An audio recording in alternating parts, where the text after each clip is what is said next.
Have you ever checked your phone's screen time report and thought, wait, I was on Instagram for how many hours? Or maybe you've seen a cricket match scoreboard update in real time and wondered, how do they know the win probability down to the last ball? Well, guess what? Today, we're diving into the magic behind those answers. By the end of this video, you'll be able to take boring numbers and turn them into visuals that actually tell a story. And no, you don't need to be a math genius or a coding pro to do it.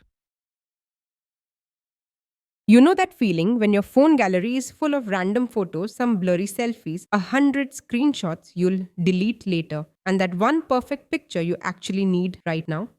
Yeah, that's basically what raw data looks like. Messy, unorganized, and almost useless until you clean it up. That's where data wrangling comes in. It's like spring cleaning for your data. First, let's talk about elements. Think of them as the individual items in your data. If your cupboard is full of clothes, each t-shirt, pair of jeans, or hoodie is an element. And then we have variables. These are the details about each element, like a shirt's color, size, and fabric. In a student's record, that could be their name, age, and grade. Now, not all data is the same. We've got something called levels of measurement, but don't worry, it's simpler than it sounds. If I say your favorite fruit is mango, that's a category, nominal. If I rank samosa, vada pav, and momos as first, second, and third, that's an order, ordinal. If I measure your height in centimeters, that's interval or ratio, depending on whether 0 actually means nothing. Of course, we can't just throw data into a pile. We need data management and indexing, basically like how a library organizes books with numbers or labels so you can find them easily. But where do we even get data from? Everywhere. Social media, online forms, government websites, your phone's fitness tracker. And sometimes we use APIs, which are like restaurant waiters. You place your order for data and they bring it from the kitchen without letting you sneak in. Now, here's the fun part, exploring and fixing the data. Imagine opening a box of old family photos and finding duplicates, missing corners, or pictures of people you don't even know. In data, we hunt for typos, weird numbers, missing info, and fix them. Then comes data transformation, changing data into another form so everything's uniform, like turning 12 hours into 720 minutes. Next is data segmentation, splitting your data into groups. It's like cutting a cake into slices for different guests, maybe budget customers, regular customers, and premium customers. And finally, data clustering, grouping things together even when you don't have labels for them. Like at a party, you notice groups forming, the foodie, the dancers, and the gossip crew in the corner. So yeah, data wrangling is just taking messy, scattered information and turning it into something neat, clean, and ready to use.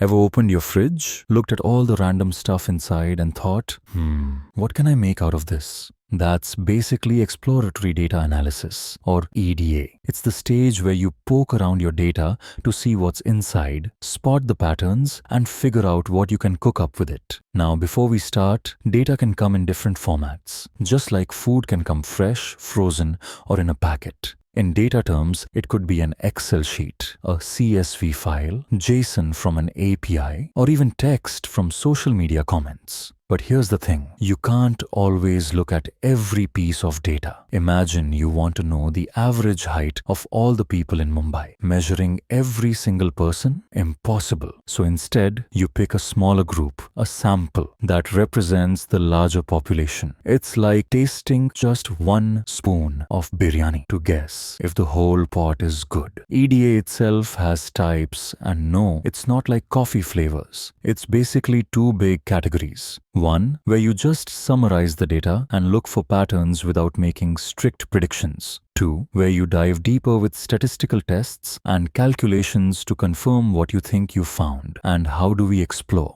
Two ways, graphical and non-graphical. Graphical is easy to spot. Charts, histograms, pie charts, basically anything visual. Non-graphical is more about numbers, like calculating the mean, median, or standard deviation. Think of graphical methods as Instagram pictures of your trip and non-graphical as the written diary of what happened. Sometimes we don't just explore, we test our ideas about the data. This is statistical hypothesis generation and testing. Sounds scary, but it's just checking if our guess about the data is likely true. The chi-square test checks if two things are related, like is there actually a link between owning a pet and being a morning person, or is it just coincidence? The t-test compares the averages of two groups, like checking if tea drinkers really sleep less than coffee drinkers. ANOVA, analysis of variance, checks if three or more groups have different averages, like testing if samosa, burger, and pizza lovers spend different amounts of money on snacks. So yeah, EDA is basically the detective work you do before the big trial in court. You know, when you're trying to tell your friend how amazing your last trip was, but instead of showing them pictures, you start reading out a long diary entry with every tiny detail?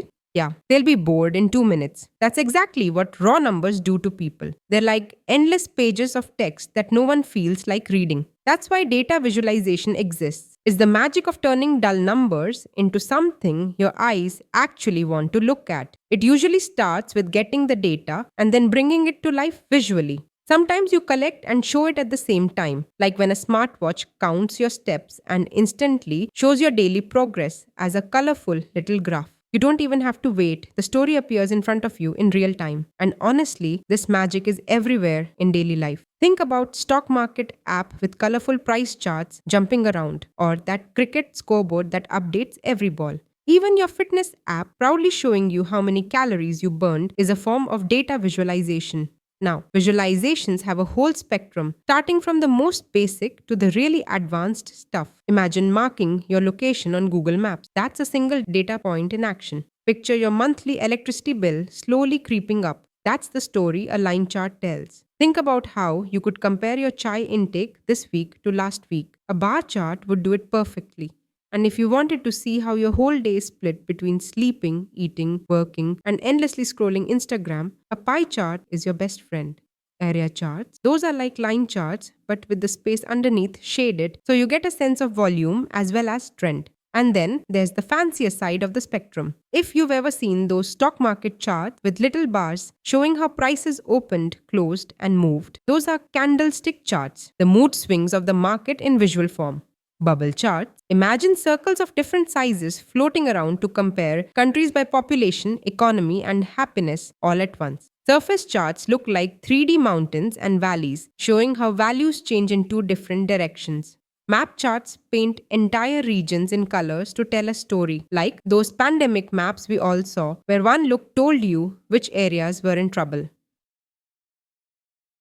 You know how we usually make charts using some tool like Excel or Google Sheets? Well, what if I told you we can actually code our charts into existence? Yep, no dragging and dropping, just pure instructions that tell your computer exactly how to draw it. That's visualizing data programmatically. Let's start with HTML5 canvas. Imagine it like a blank piece of paper inside your web page. But instead of using pens and paint, you use code to draw shapes, lines, and, of course, charts. Say you want to draw a column chart. You'll need something called linear interpolation. Sounds fancy, but it's basically just figuring out where to place each bar so they're evenly spaced. You start small, maybe just a simple column chart. Then you add some style and then animations, like bars that slide up from zero or bounce when they hit their value. The kind of stuff that makes people go, "Ooh, that's nice." But hey, if you don't want to start completely from scratch, there's Google Charts. It's like ordering a semi-finished cake. You just add your flavor and decorations. You grab their API, tell it you want a bar chart,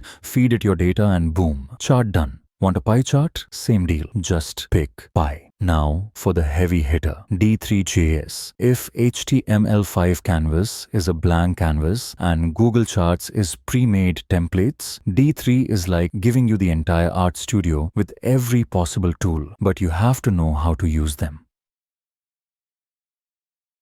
Okay, we've drawn our charts, maybe even made them a little stylish. But now we're going full movie director mode. Charts that move, react, and even let the audience control the story. The magic starts with something called data joins. Imagine you have a guest list for a party. Some guests are already here, some just arrived, and some just left. Data joins help your chart figure out who's staying, who's new, and who's leaving, so it can update smoothly instead of redrawing everything from scratch. Once your chart knows what's changing, you can make it interactive, like adding a little button that says show 2024 data and boom, the bars rearrange themselves, or a toggle to switch between male, female regions or different time periods. And because we're making this fancy, we can add transitions, smooth animations, so numbers don't just jump, they glide. It's like the difference between flicking a light switch and watching the sun slowly rise.